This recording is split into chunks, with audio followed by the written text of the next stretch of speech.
waxa lagu kor fadhiisanaa wax taagana lagu fadhiistaa wax toosana lagu fadhiistaa maxaa lagu fadhiisanaa uu ninkaas ilaahaygi maxamed sameeyaan ku dhaartay xataa hal mar saas uma taagmaayo maxaa see loo fadhiisanaa wax taagana lagu fadhiistaa lagu raaxaysan karaa wax hurdaaya intaas la eg hadana hurdaaya see loogu fadhiisanaa ilaahay baarawa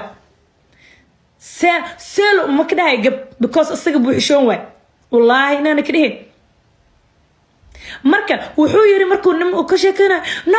وحوي نكات كفر دي سجرته ولي جاي كوجو ما فرديسن وحن كسوف فرديست واجران لكن هذا كوجو ما فرديسن حاله كفر ديسا وحن كفر ديستا واي وابا ما بهيسيدي هذا ما هيس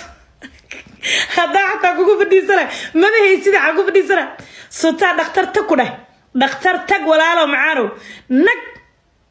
فرديسيس كداي سكنت هي ويسين الحالة دادت كي سكن بس ند نورمال نقطي إيه هي ويس سيلاس كده برحتها متق أدون كده قاتيرة جرو فرمشيالة جرو أو الله شكت واحد كستو أدون كان والله هرمري كاب حلول رأس ده حتى متقاني واكو حتى جانس أو كسي دكتور تكا كده وادي ويس وحارت ميا مركز ده أنا كوجستو أنا حلو قاعد لما تأكل سنة سرت ما دين عيج جيفني والله وبلا طلع مركز adinka maxaa cadeen iigu filan Soomaaliye maxaa cadeen iigu filan maalintuu ka hadlay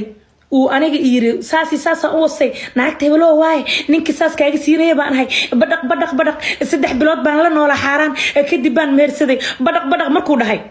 hal eraya eri markuu yiri waa ugu fadhiistaan waxaan ku eri maxaan ku fadhiisanaa biriq baasaaba hada maxaa haysay ilaa wadaan been ka sheegayna adduunka intaan jecelahay aan waaya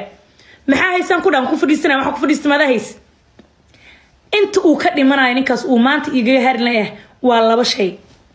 mid eragaas ayuu ka dhimanayo wuxuu isiri wuxuu ku gala magaalka inaad biriq tahay waa lagu ogaaday midna waxa weeyaan milyan rooblo waa naagta ugu quruxda badan intuu guursaday waa naagta ugu yar curadiisay noqon kartaa waa naag faamosa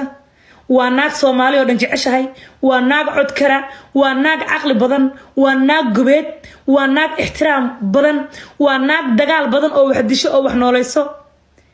wuu ka sabri la yahay